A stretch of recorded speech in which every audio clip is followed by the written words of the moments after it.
Romanos capítulo 8.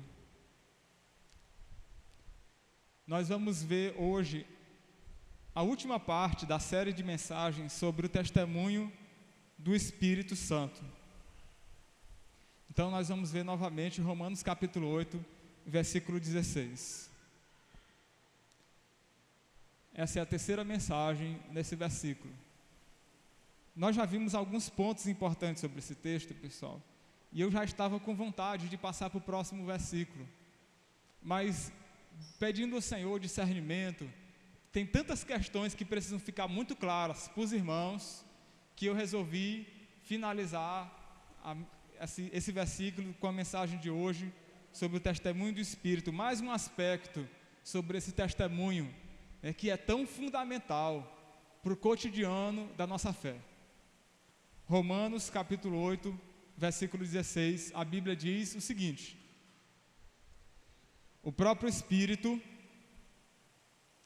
testifica com o nosso espírito que somos filhos de Deus.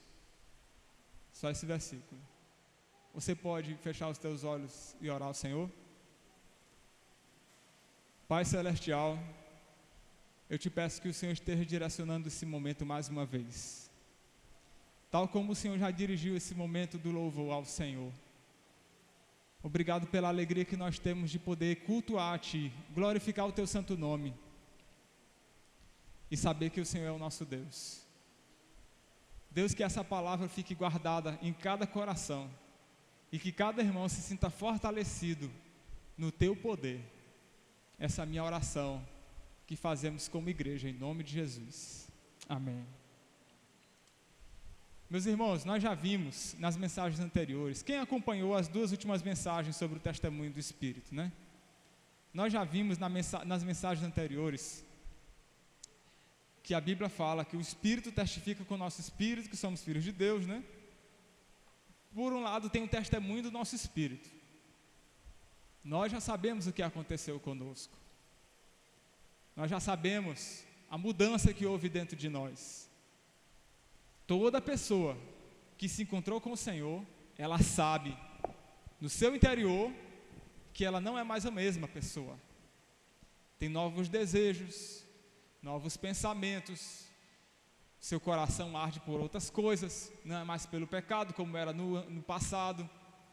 Você não é mais governado pelo pecado, não é mais escravo dele, você tem poder de Deus para vencer. Isso o teu espírito já sabe, você percebe dentro de você.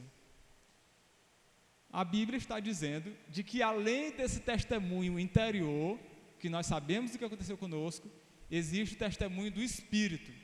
O Espírito testifica, é um testemunho adicional, uma confirmação clara a respeito do agir de Deus na vida do cristão. Já vimos que esse testemunho se inicia com o batismo no Espírito Santo, na conversão de todos os crentes. E esse testemunho se intensifica quanto mais buscamos ao Senhor. Já vimos também que todo cristão recebe esse testemunho de maneira diversa.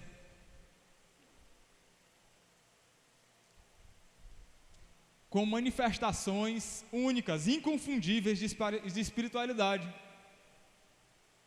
E nas cartas, nós temos essas manifestações, como, por exemplo, o fruto do Espírito, né? As suas diversas características, como, por exemplo, as bem-aventuranças, são marcas de todo cristão que recebe o testemunho do Espírito Santo no seu coração. Ele passa a viver assim. E hoje nós vamos ver mais um aspecto desse testemunho do Espírito Santo, confirmando a nossa filiação. Pessoal, é importante a gente entender claramente que quando Paulo está escrevendo essas coisas, o seu propósito é gerar no coração do cristão uma segurança a respeito de que ele é filho de Deus. É uma segurança também de salvação. À medida que o Espírito Santo testifica no teu coração da sua presença, o seu poder, você tem clareza de que Ele está com você. de que você é filho de Deus. E isso não é simplesmente um alívio, é uma certeza plena, clara, absoluta, que você experimenta no teu interior. Todo cristão precisa ter essa confirmação no seu interior. Afinal, pessoal, também já vimos isso nas mensagens anteriores, que o maior interessado na nossa insegurança, na dúvida a respeito da nossa vida com Deus, o maior interessado nessa dúvida é o diabo. É ele quem sempre se beneficia quando um cristão vive inseguro, com medo a respeito da sua vida com Deus. E a palavra de hoje, mais uma vez, ela é direcionada para você, meu irmão, que necessita ter clareza, certeza, convicção de que você é filho de Deus. E não só agora, mas a tua filiação para sempre. Amém? Olha, pessoal, é o seguinte, Paulo, quando ele escreve essas palavras, ele repete um padrão do seu ensino. Observa comigo aí em Romanos capítulo 8, versículo 16 e 17, que sempre quando Paulo vai falar sobre esse testemunho do Espírito, do nosso Espírito, logo depois ele fala a respeito da herança que o crente tem no Senhor. Ele diz no versículo 16 e 17, o Espírito testifica com o nosso Espírito que somos filhos de Deus. Ora, se somos filhos, somos também herdeiros, herdeiros de Deus e co-herdeiros com Cristo. Falou do testemunho, depois falou de herança. Ele repete o mesmo padrão com outras expressões em lugares diferentes, como por exemplo, aí em Efésios capítulo 1, versículo 13 e 14. Note que ele diz o seguinte: em quem também vós, depois que ouvistes a palavra da verdade, o evangelho da vossa salvação, tendo nele também crido, fostes selados com o Santo Espírito da promessa, o qual é o penhor da nossa herança, até o resgate da sua propriedade, em louvor da sua glória. Ele usa mesmo conjunto de expressões em 2 Coríntios, capítulo 1, versículo 21 e 22. Aquele que nos confirma convosco é Cristo, e que nos ungiu é Deus, que também nos selou e nos deu o penhor do Espírito em nosso coração. A mesma ideia que Paulo começa em Romanos capítulo 8, versículo 16 e 17, no caso, né? Ele repete nesses outros textos, utilizando uma outra expressão, que aqui é o selo do Espírito. O cristão foi selado com o Espírito Santo. Creu, foi selado, e esse selo do Espírito Santo é também a garantia, o penhor da nossa herança. Pessoal, na época do Novo Testamento, as pessoas utilizavam selos de cera nas cartas, nos documentos importantes. Geralmente era uma marca única, identificatória de uma determinada família. Geralmente era utilizado pelos poderosos. Quando iam enviar algum documento, alguma autorização, eles pegavam aquela cera quente, colocavam o documento e colocavam o selo, como uma identificação de que aquele documento era verdadeiro. É como hoje nós utilizamos, né, nos correios, os selos para identificar a originalidade daquele documento.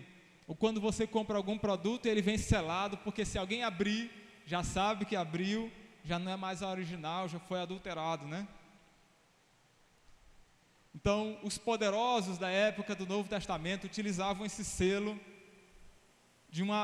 que era forjado de maneira única, inconfundível.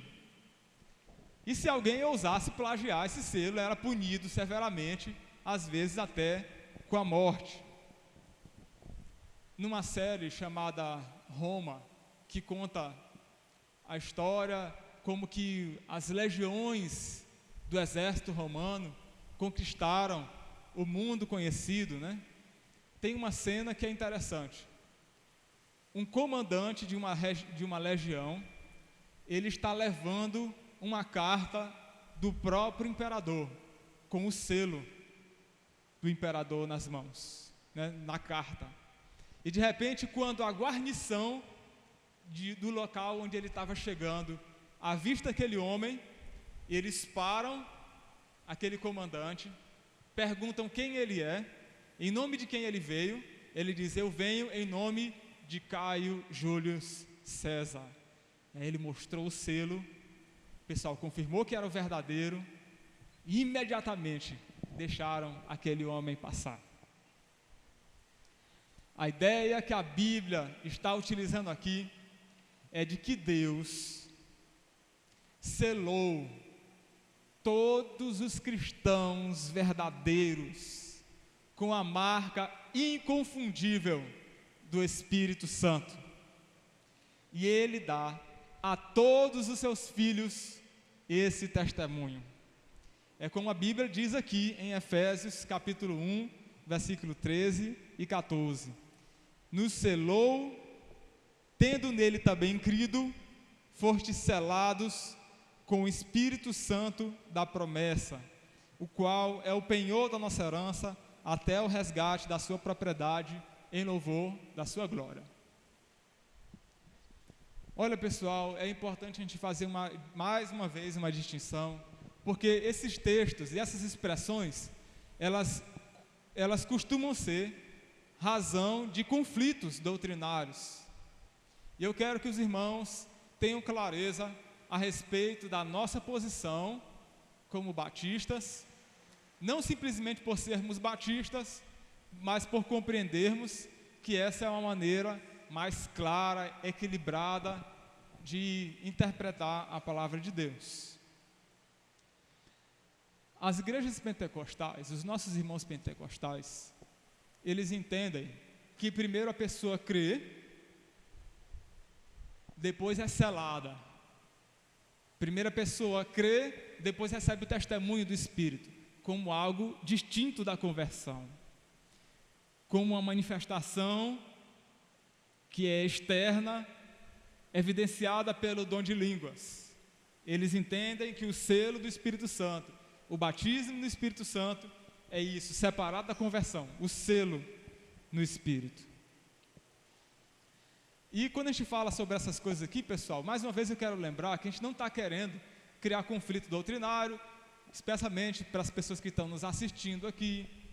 Nós não temos a intenção de fazer você mudar de pensamento ou fazer entrar em conflito com a sua própria igreja, mas nós temos a intenção de deixar claro para os nossos irmãos a maneira como nós cremos. Esse não é um aspecto decisivo na salvação da igreja, viu? Então, o fato de você crer de uma maneira ou de outra não impede você de ser filho de Deus. Além do mais, como já foi falado antes, as duas posições têm aspectos muito semelhantes. E o mais importante é que a gente seja fortalecido naquilo que nós temos em comum, ok? Então, essa é a interpretação pentecostal. Primeiro se crê, depois é selado. Mas nós entendemos de outra maneira. Entendemos que quando cremos, fomos selados. Tendo crido, você foi selado.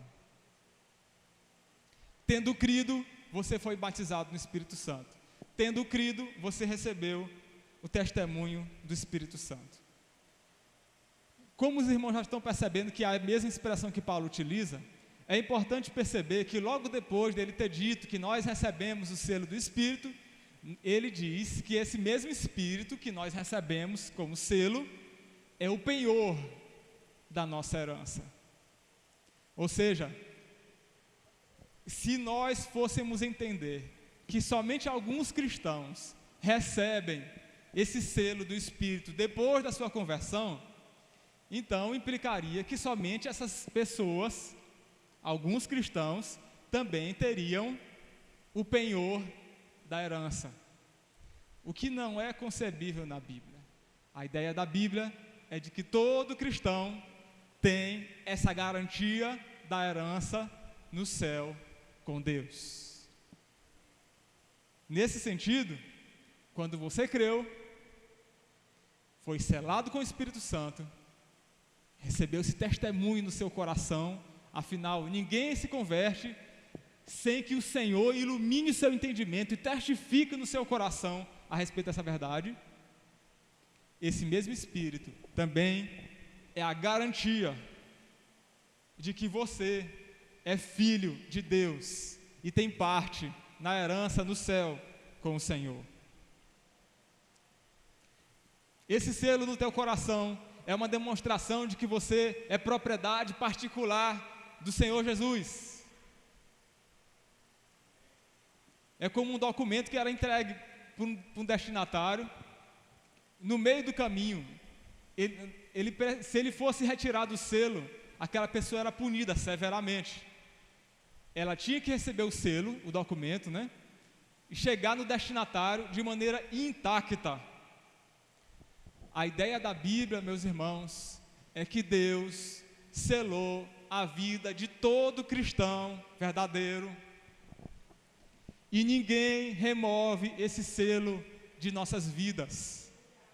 Ninguém retira isso de nós.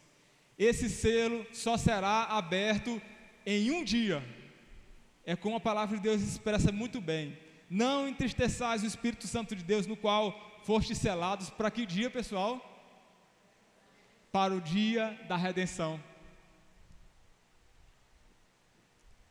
A ideia da Bíblia é de que o Senhor está nos garantindo de que todo cristão, se você uma vez recebeu o testemunho do Espírito no teu coração, se você uma vez foi chamado para estar com o Senhor, você se tornou filho.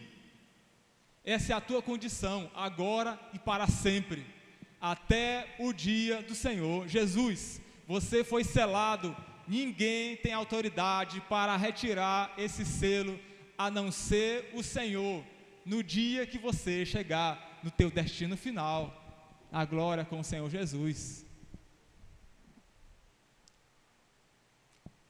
Nós somos essa carta escrita e selada por Deus. Toda pessoa, quando vai escrever uma carta, como é que eu sei que essa carta é de determinada pessoa? Ela foi escrita à mão.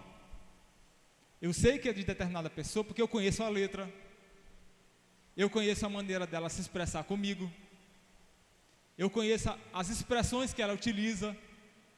Aí você vê aquela carta, né, e diz, essa carta é de fulano de tal. Eu acho que talvez agora seja mais difícil receber carta, né? Mas as pessoas da geração antes da internet, você recebia aquela cartinha do namorado, da namorada, né? Aquele bilhete. Como é que você sabia que era dessa pessoa, né? Olhava a letra, os garranchos, até mesmo se tinha erro ou não de ortografia, você sabe de quem é. A ideia da Bíblia é de que o cristão é essa pessoa escrita pelas marcas do Espírito Santo no seu interior. É a linguagem que vem de Deus, são interesses que vêm do Senhor, é uma busca pela presença do Senhor, que é característica somente de quem tem o Espírito Santo, é uma busca por santificação, que é característica somente de quem tem o Espírito Santo. Foi Deus que escreveu isso no teu interior. E ao mesmo tempo, Ele sela com seu Espírito, deixando evidente de que a tua vida é algo especial, escrita por Deus, guardada por Deus. Se você possui o Espírito Santo, então você pode ter garantia de que você é filho, você pode ter garantia de que você já foi salvo.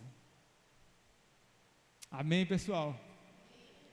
Tenham isso no seu coração. Todo cristão foi selado com o Espírito Santo. E isso se evidencia de maneiras muito claras, como a palavra do Senhor já nos diz. Entretanto, o firme fundamento de Deus permanece tendo este selo: o Senhor conhece os que lhe pertencem. O Senhor conhece. A ideia da Bíblia não é somente você conhecer o Senhor, mas você ser conhecido por Ele. É mais ou menos, pessoal, como o conhecimento que a gente tem de alguém distante, né? Você conhece fulano de tal? Ah, eu conheço sim. É o fulano de tal dos Anzóis que mora ali na rua da esquina, né? Da Rua do Vento. Conheço. Mas se alguém me perguntar: pastor, você conhece a irmã Jéssica? Ah, aí sim, eu conheço de verdade. A ideia da Bíblia é de que Deus conhece os que lhe pertencem. Deus conhece todas as pessoas desse mundo, mas Ele conhece de uma maneira íntima, especial, aqueles que são seus. Isso é um selo de toda pessoa que pertence ao Senhor. E não somente isso, toda pessoa que tem este selo aparta-se da injustiça. Essa pessoa que professa o nome do Senhor.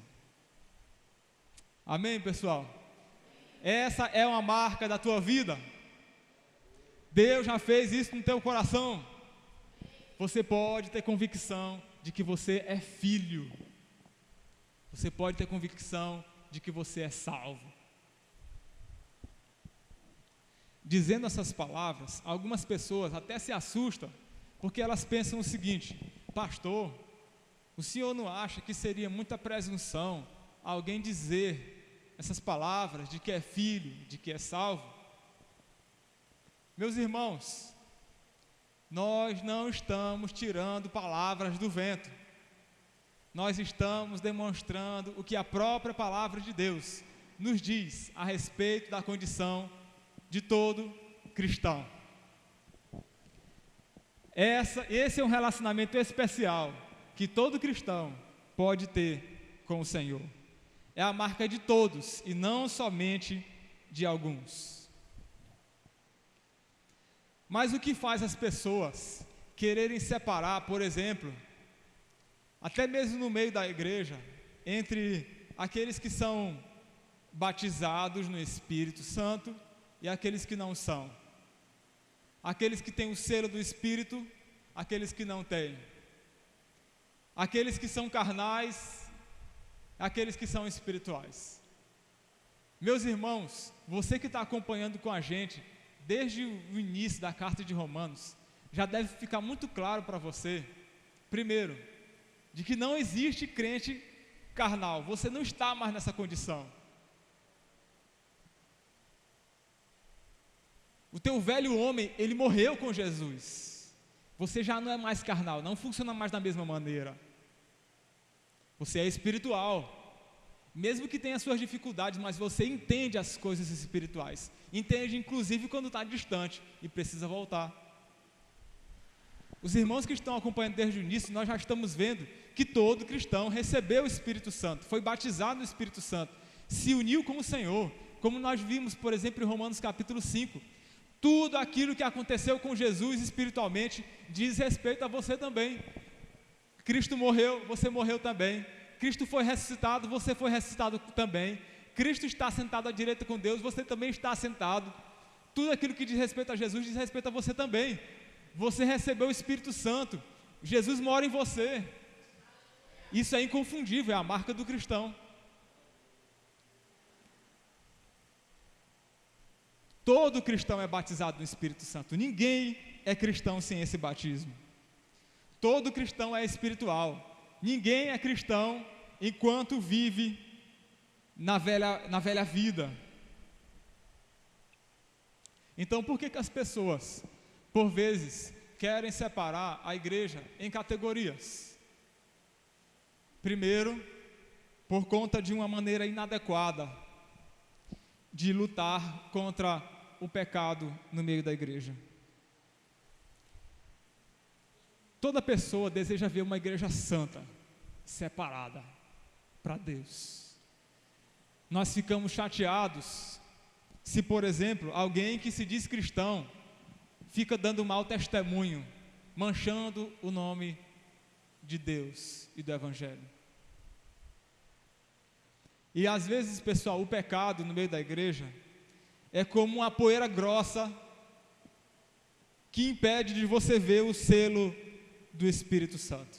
Você já viu aquele livro guardado num lugar empoeirado, que você vai olhar o livro, não enxerga nem a capa, nem o autor, está tudo manchado de poeira.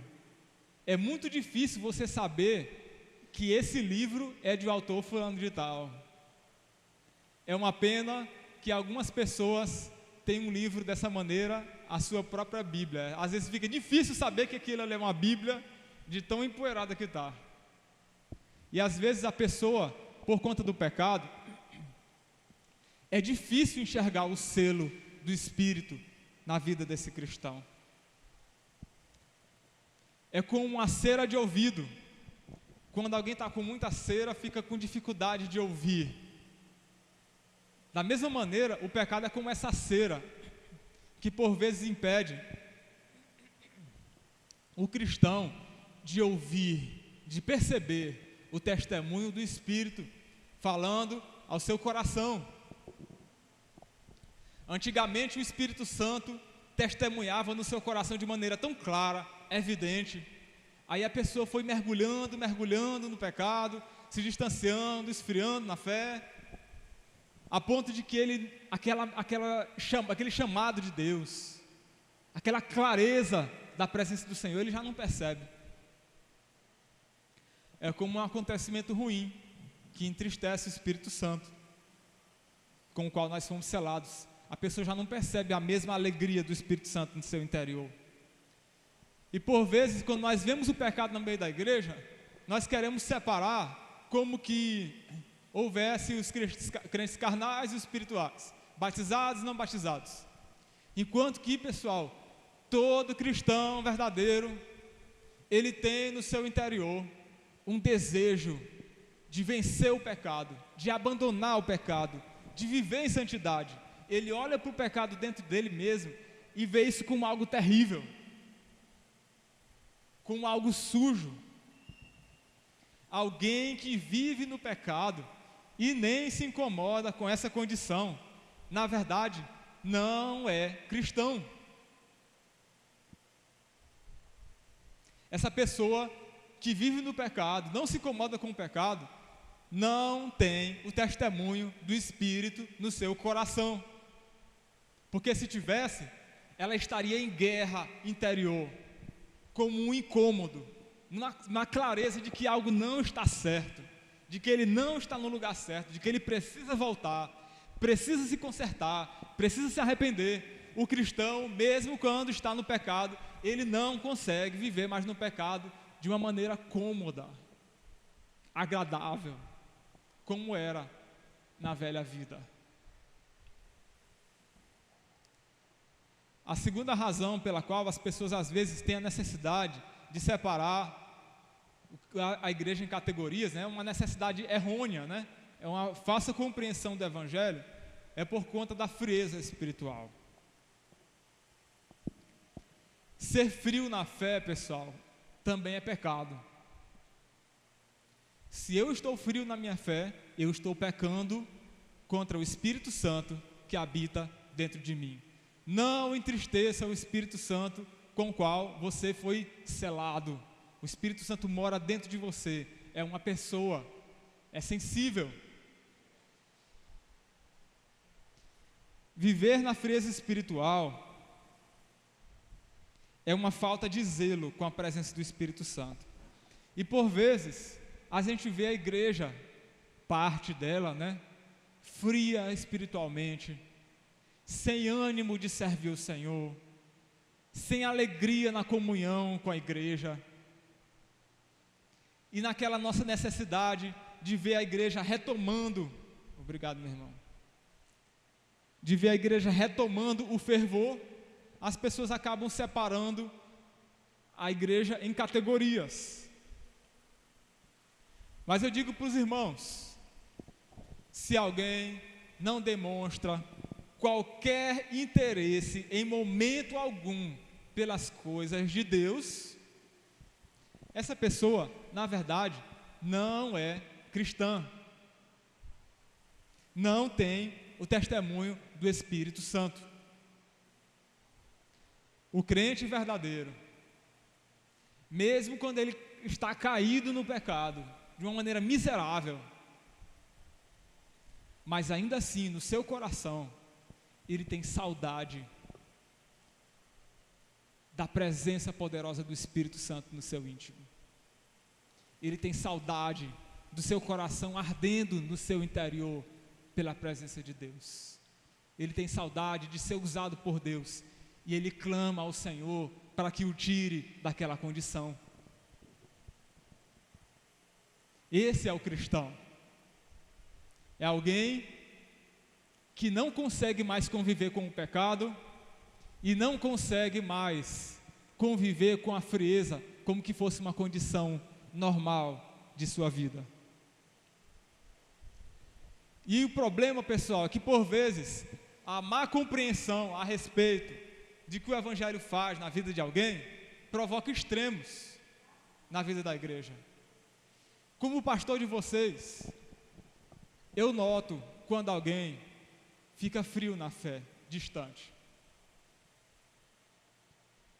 Quando de repente aquela pessoa que chegava na igreja com um sorriso de um lado a outro, que orava ao Senhor com convicção, que participava das reuniões com alegria, já não participa mais, já não se alegra mais, já não tem aquele mesmo ânimo de estar com os irmãos. Mas eu tenho clareza de que se uma vez o Espírito Santo já selou a tua vida, já marcou você, você nunca mais será o mesmo e não conseguirá se conformar com essa condição de distanciamento e de frieza espiritual. É importante a gente entender isso para que nós não sejamos levados a extremos, que são maneiras inadequadas de se entender o testemunho do Espírito Santo, o agir de Deus no meio da igreja.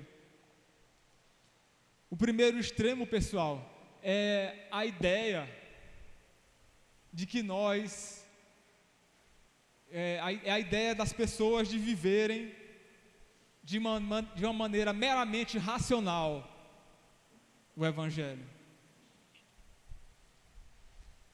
A pessoa tem medo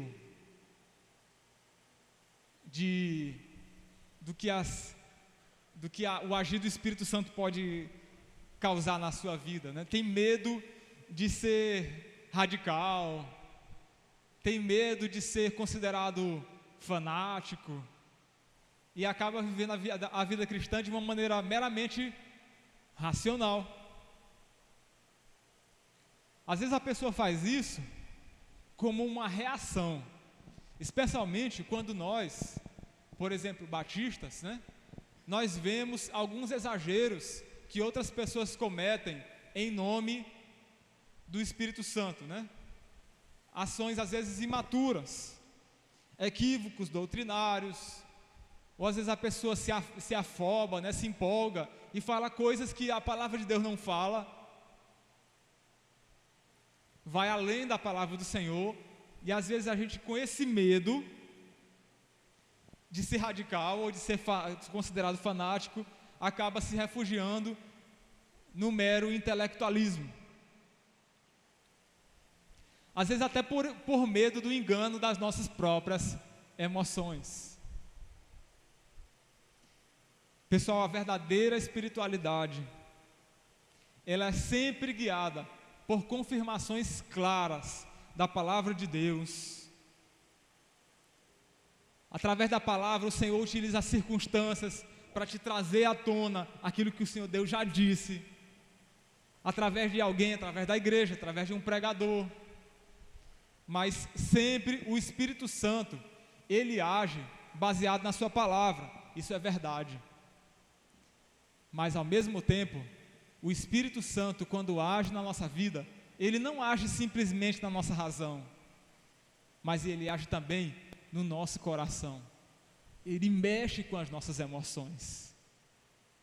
Em alguma medida, não há como alguém ficar indiferente ao agir, à manifestação, ao testemunho do Espírito Santo.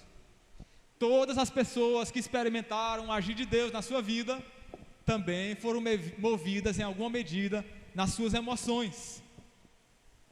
É como a palavra do Senhor disse lá em Atos capítulo 4, versículo 29 a 31. Por exemplo, numa ocasião em que os irmãos foram orar e Deus respondeu poderosamente.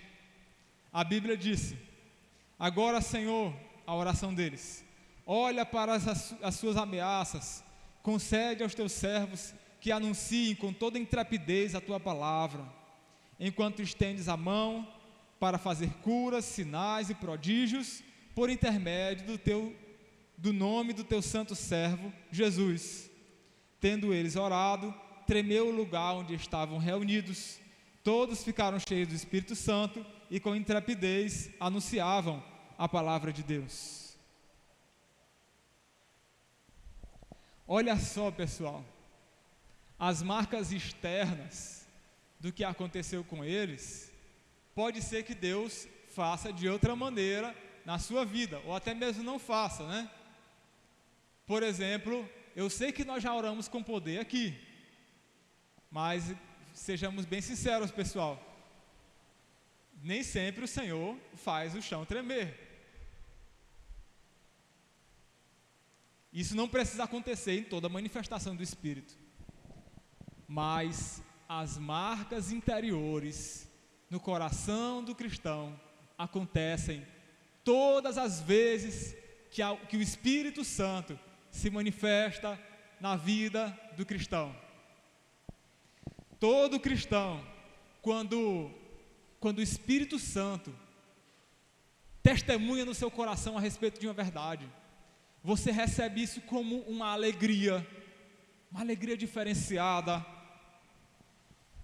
Você se sente mais ousado para testemunhar da palavra de Deus, para falar do que aconteceu com você. Ou até mesmo como a Bíblia diz em 1 Pedro, capítulo 1, versículo 8.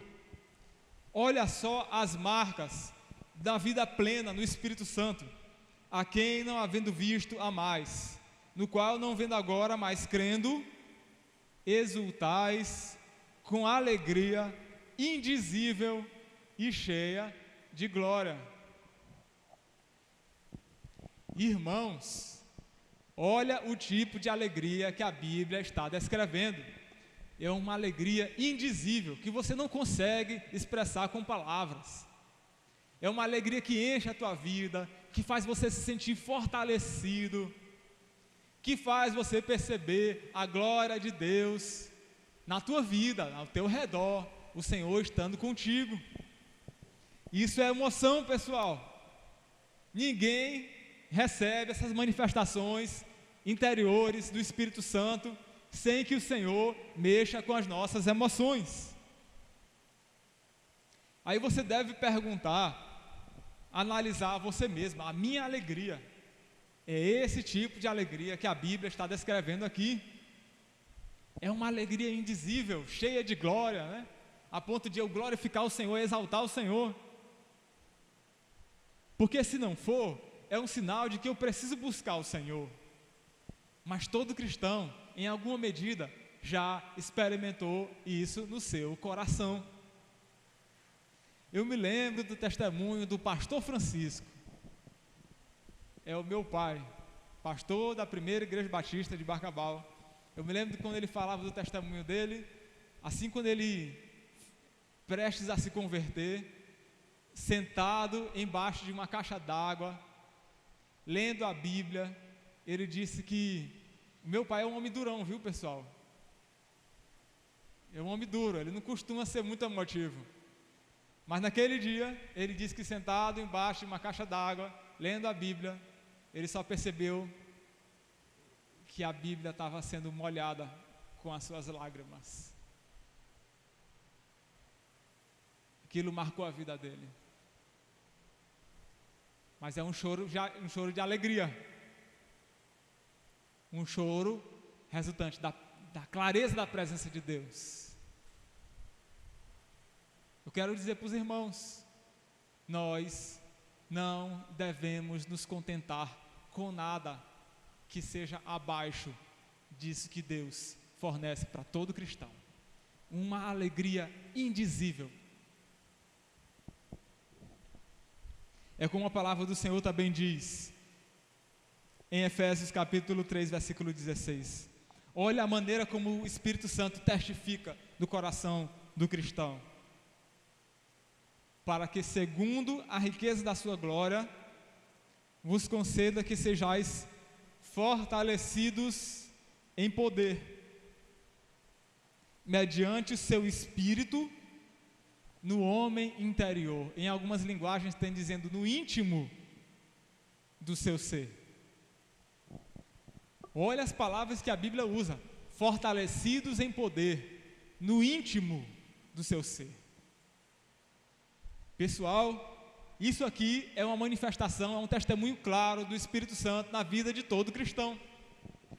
É uma sensação íntima do poder de Deus na sua vida, de que Deus está com você.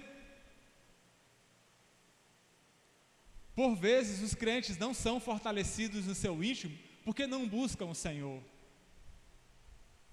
Mas todas as vezes que nós buscamos ao Senhor de todo o coração, o Senhor nos enche, em certa medida, com uma sensação íntima de poder, da sua presença, da sua glória, e isso nos encoraja a fazermos a obra de Deus. Você lembra como, por exemplo, a palavra de Deus diz assim, segundo a riqueza da sua glória, né? A ideia da Bíblia é de que a glória de Deus é tão abundante, tão rica, que tem disponível para todo mundo, sempre que você desejar, sempre que você buscar. Vocês lembram, por exemplo, da maneira como a Bíblia descreve a história de Moisés, quando ele estava na tenda do tabernáculo com Deus, e quando ele saiu da tenda do tabernáculo, o que é que aconteceu com o rosto dele, pessoal? O rosto dele brilhava, resplandecia, e o povo de Deus sabia que Moisés esteve na presença de Deus. Você lembra, por exemplo, a maneira como a Bíblia descreve a transfiguração de Jesus? Junto com os discípulos, 3 discípulos, eles viram a roupa de Jesus branca, viram o rosto de Jesus resplandecer. Moisés e Elias, junto com Jesus, era Jesus manifestando a sua glória. Você lembra a Bíblia descrevendo Estevão, antes dele morrer, quando ele estava sendo apedrejado? A Bíblia diz que o rosto de Estevão foi mudado, brilhava, ele olhava para o céu e dizia: eu estou vendo o Filho do Homem assentado à direita de Deus. E Estevão estava de fato repleto da glória e do poder de Deus. É uma sensação íntima de poder. Olha, pessoal, tem um pregador chamado Jonathan Edwards. Numa certa ocasião, ele passou 3 dias orando e buscando ao Senhor. E aí a história conta, a descrição a respeito desse dia especial, conta de que ele chegou na igreja com o olhar de alguém que esteve na presença de Deus. Foi a maneira como as pessoas descreveram a forma que ele chegou. E aí a pessoa conta de que as pessoas chegavam na igreja de maneira assim relaxada, desinteressada, irreverente. E nesse dia ficou um sermão muito famoso de Jonathan Edwards: pecadores nas mãos de um Deus irado. Pessoal, as pessoas relataram de que nesse dia, naquela igreja, as pessoas se agarravam às colunas da igreja, elas choravam diante de Deus, com uma sensação clara do peso dos seus pecados e ao mesmo tempo da presença de Deus ali naquela igreja, e ali marcou aquela comunidade. As pessoas mudaram. A Bíblia não, desculpa, a história conta de que naquela semana, na cidade, os bares não foram abertos, as pessoas ficaram mais em casa com as suas famílias, buscando ao Senhor. Os cultos da semana eram como que fossem os cultos de domingo, porque as pessoas tiveram uma dimensão mais clara da presença e do poder de Deus. Meus irmãos, é essa clareza que Deus testifica no coração do cristão por conta da presença do Espírito Santo no teu interior. Nós devemos buscar isso e não se contentar com nada abaixo disso. Amém, pessoal? Por outro lado, uma das dificuldades, né, nós não devemos ceder ao extremismo da mera racionalidade, né? Mas um outro extremo que às vezes atrapalha a maneira como a igreja vive essas verdades é o extremo do emocionalismo. Olha, pessoal, existe uma diferença muito clara entre o mero emocionalismo e uma espiritualidade pulsante. O emocionalismo, ele não causa mudanças profundas e duradouras. Ele só causa um medo temporário que passa, mas que não muda a maneira das pessoas buscarem verdadeiramente a Deus, amarem a sua presença e se encherem de fato do seu poder. Por vezes as pessoas simplesmente se emocionam, mas não foram marcadas pela presença de Deus. Você lembra de Simão, o mago, né? Ele viu as pessoas se convertendo, ele mesmo creu. Mas a sua vida não tinha sido de fato transformada a ponto de ele ser mudado no íntimo do seu ser. Foi mero emocionalismo. Ele ficou admirado quando os apóstolos estendiam as mãos e as pessoas recebiam o Espírito Santo, né? Ele ficou admirado e pediu até, né? Quanto é que você quer para que eu também tenha esse mesmo poder, né?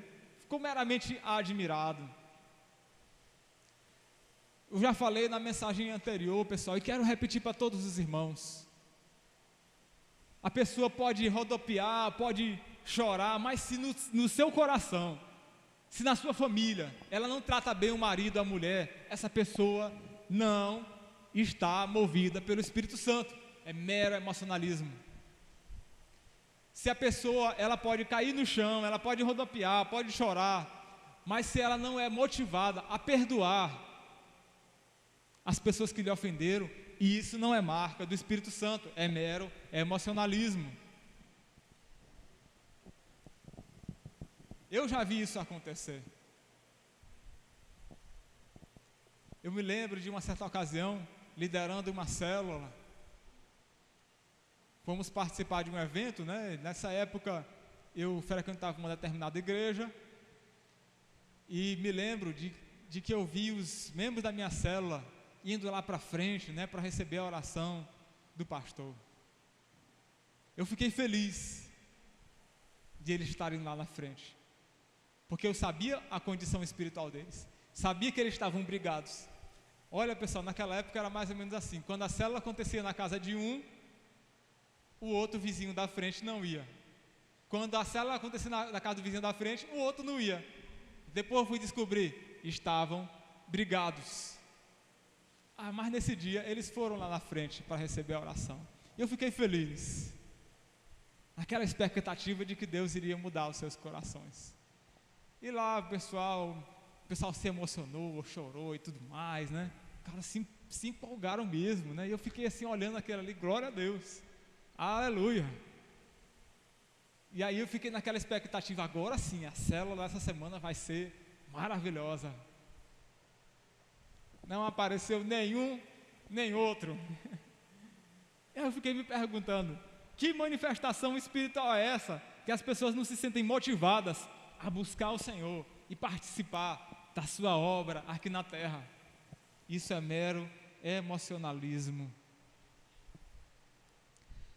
O verdadeiro agir do Espírito Santo no íntimo do nosso ser mexe sim com as nossas emoções, mas nos faz caminhar na palavra de Deus, com amor por Deus, com amor pelo Evangelho, nos faz ter ousadia para testemunhar do que Deus está fazendo na nossa vida, ter amor pela igreja, compaixão pelos perdidos, mas não remove a nossa capacidade de discernir as coisas. Por essa razão, nenhum agir do Espírito Santo vai conduzir você a tomar atitudes que sejam fora do teu próprio discernimento. Como a Bíblia diz, o espírito dos profetas estão sujeitos aos próprios profetas. O Senhor nos dá discernimento, Ele está agindo dentro de nós, mas nos dá domínio próprio para agir com equilíbrio, não somente com a razão, mas com a emoção, centrado no poder e na direção do Espírito Santo para as nossas vidas. Amém, pessoal? Essa mania de esses movimentos, emocionais, bem emocionalistas no meio das igrejas, isso é fruto, pessoal, de uma época, desde o século XIX, quando os grandes intelectuais e pensadores, os grandes pregadores, eles começaram a aderir pensamentos teológicos liberais. A ideia de que a Bíblia não é a palavra de Deus, ela contém a palavra de Deus. Alguns aderiram a esse tipo de pensamento pernicioso, esfriando na fé, se distanciando da presença do Senhor, do fervor espiritual. E aí a igreja se moveu para que buscasse novamente esse mesmo fervor. Nós devemos manter o fervor, manter o equilíbrio e estarmos voltados para a presença do nosso Deus. Todo cristão recebe isso no seu interior, deve buscar mais da presença de Deus, receber o testemunho do Espírito Santo, o selo do Espírito Santo. Alguns não percebem esse agir de Deus, não porque não tenha recebido, mas porque de alguma forma o testemunho do Espírito no seu coração está sendo obstruído. Busque o Senhor, rompa com a frieza espiritual, volte ao primeiro amor e seja um homem e uma mulher cheia do poder de Deus, e não se contente com nada menos do que isso. Pessoal, eu também quero informar para vocês como que nós podemos receber mais da presença do Senhor. Primeiro eu quero dizer para vocês que isso, quando Deus se manifesta na vida de um determinado cristão, isso não é por causa do teu querer. Nós devemos buscar, mas não é simplesmente por causa do teu buscar. O Espírito Santo é uma pessoa, ele age de maneira soberana, como ele quer. Por vezes, você vai buscar o Senhor, você vai clamar pelo Senhor, mas nem sempre você vai ouvi-lo de uma maneira tão clara como ele já falou contigo em outras vezes. Pode ser que às vezes, por conta do pecado, o Espírito Santo tenha se silenciado dentro de você, se entristecido, e fica difícil ouvir a voz do Espírito Santo, o testemunho do Espírito no seu coração. E mesmo quando você está bem com Deus, mas não é segundo o teu querer que o Senhor vai agir na tua vida sempre da mesma maneira e na mesma intensidade. não é você quem comanda essas coisas. Isso é determinado pela ação soberana do Espírito Santo de Deus. Mas também, pessoal, não é também, nem sempre acontece na mesma intensidade. Por vezes, vocês vão experimentar isso, talvez alguns já experimentaram. Por vezes a gente vai ter cultos aqui na igreja assim, tremendos, maravilhosos, envolventes. Mas por vezes vai ter dias que você não vai perceber nada assim, muito diferente daquilo que você já estava acostumado. Por vezes isso acontece de forma inesperada. Você nem imaginava que o Senhor ia agir dessa maneira, mas agiu.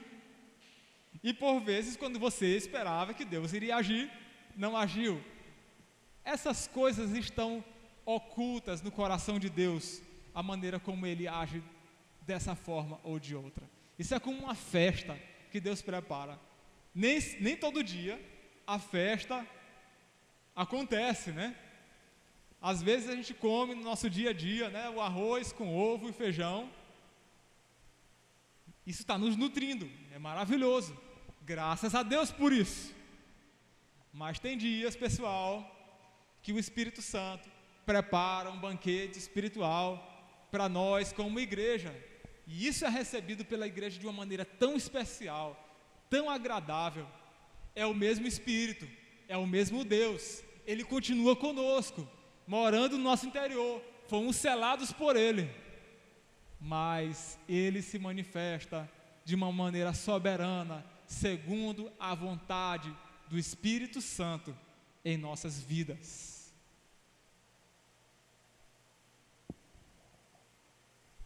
O nosso coração se torna mais sensível e aberto ao testemunho do Espírito Santo, primeiro, quando nós procuramos agradar a Deus.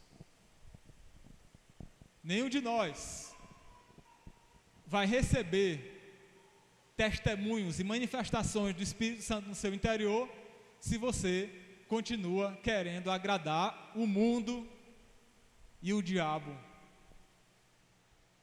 Abandone os velhos prazeres, a velha vida, abandone o pecado, busque agradar ao Senhor. E quanto mais você buscar agradar ao Senhor, mais o Espírito Santo testifica no teu coração essas verdades. Por vezes, o Espírito Santo age de uma maneira mais clara depois que você foi tentado, passou por um período de tribulação, e no meio da tentação você buscou o Senhor, permaneceu firme, e depois de ter permanecido firme no Senhor, o Espírito Santo te abençoa de uma maneira especial, recompensando a tua determinação em perseverar em Deus. Por vezes, depois de você ter passado por ataques intensos do diabo, né? Aquela sensação como que o céu estivesse fechado para você, as coisas estivessem difíceis, aquela sensação de opressão, de peso, e você persevera buscando ao Senhor. Depois que essa provação passa, o Espírito Santo vem sobre a vida do cristão de uma maneira tão clara, tão perceptível, que ninguém nega que Ele está agindo no meio da igreja e na vida desse cristão. Por essa razão, quando às vezes a gente passa por momentos muito difíceis na nossa vida, na nossa fé, tentações mais fortes, saiba que se você perseverar, você será recompensado. Você será recompensado com a presença de Deus. Amém, meus irmãos? Por fim, tem uma frase de Thomas Brooks, um pregador, que diz o seguinte: você está se importando mais com o teu trabalho do que com o teu salário. Ele estava se referindo às pessoas que queriam ver o agir de Deus nas suas vidas, mas não faziam aquilo que Deus queria que eles fizessem. Você deseja receber o teu salário? Simplesmente faça uma coisa: trabalhe. Você deseja receber mais da presença do Senhor na tua vida, voltar ao primeiro amor, voltar à presença do Senhor, ser renovado no teu íntimo, se encher do poder de Deus? Trabalhe, agrade ao Senhor, busque a sua presença. Em algum momento, o Senhor, Ele mesmo, vai te recompensar. Amém, meus irmãos? Vamos ficar de pé, nós vamos orar.